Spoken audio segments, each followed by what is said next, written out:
Guys, sa mga may mga sasakyan dyan, panatilihin nyo na i-check yung inyong mga kulang o yung tubig sa radiator. Katulad nito, walang laman, malamig lahat. Lower hose, upper hose, pero yung makina mainit, kaya nag-check engine na rin. Naka-check engine na. Walang battery, walang tubig. Yan, naka-check engine siya. Oo, walang tubig. Kailangan guys, kung meron kayong mga sasakyan, panatiliin nyo nga i-check bago nyo paandarin. I-check nyo muna kung may tubig ba o kulan. Pati ito, yung kanyang reserve. Yan, walang kalaman-laman. Kaya ito, testing muna namin ng tubig. Kapag wala siyang tagas, ipapadrain na lang to ng may-ari, tapos lagyan na lang ng kulan. Yan, sana huwag bumulwak.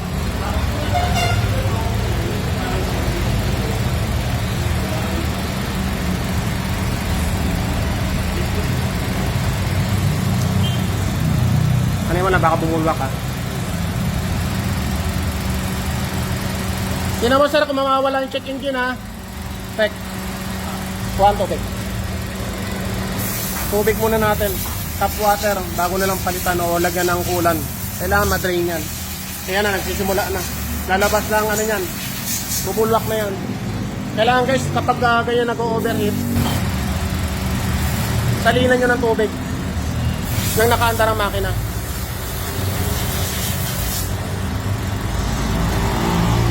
Kailangan nyo nagsasalin din guys, hindi pasmado. Tuloy-tuloy mo lang. Kunin mo yung hose dyan. Ayan na, bubulwak na yan. Tanggalin mo yung ano. Kailangan sa mga may-ari ng sasakyan, i-check nyo rin. Check nyo rin yung inyong ano, tubig. Yan, yan. So yung inyong kulan, hinaan mo lang. Hinaan mo dyan. Okay. Yan, kaya lang, kaya lang. Tawagin mo yung driver.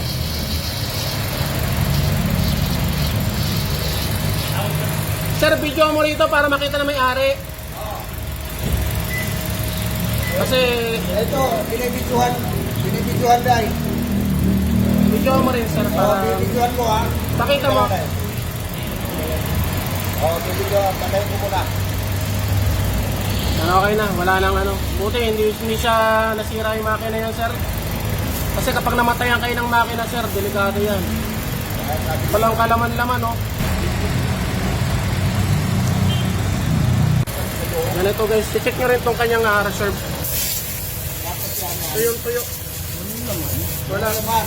Tapos, Kanina pa nagkaan ko ng tubig.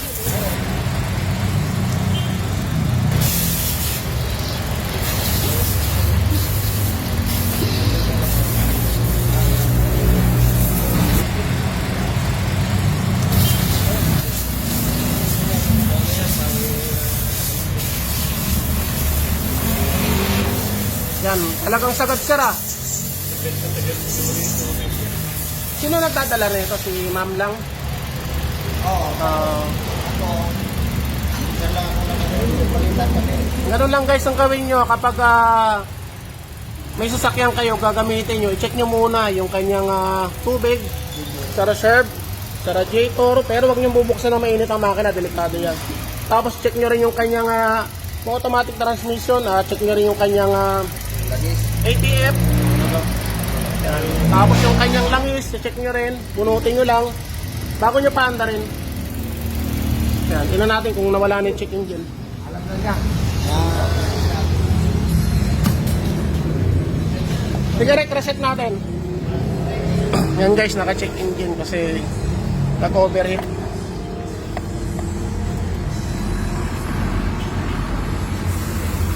Sige, tanggalin mo yung battery. Sir, kayo mag-start ha. Yan. Reset muna natin. Ganito lang guys mag-reset. Tatanggalin nyo lang yung negative. Tapos bilang kayo mga 15 seconds. Tapos balik nyo. Kapag umilaw pa rin yung check engine nyo na baka may problemang sensor. Okay, balik mo. Sige sir, start mo nga. Yan, ito guys yung check engine. Yan, patay.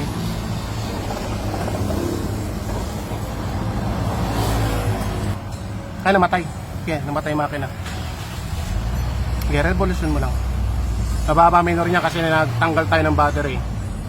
Babasahin pa ng computer box yan. Ito, nakailaw rin sir yung ano, no? Yung airbag. Yan sir, pa-delete mo yan sir. Kung kaya pang i-delete. Wala na yung airbag na yan. Nakakonsume na. Okay, wala na. Hindi na naka-check engine. Yan, balik ka na lang guys. Gaya na sinasabi ko, bago nyo paandarin, check nyo muna yung tubig. Na napaka-importante yan, tubig. Kasi kapag nag-overheat yan, maaaring masira yung inyong cylinder head gasket. Ano kaya kapag namatayan kayo, baka bumengkong yung inyong cylinder head. Yan, tapos check nyo yung kanyang langis, yung ATF, kung automatic transmission. Yan. Saka na namin guys check, baka may mga butas na hose. Yan, okay. Thank you.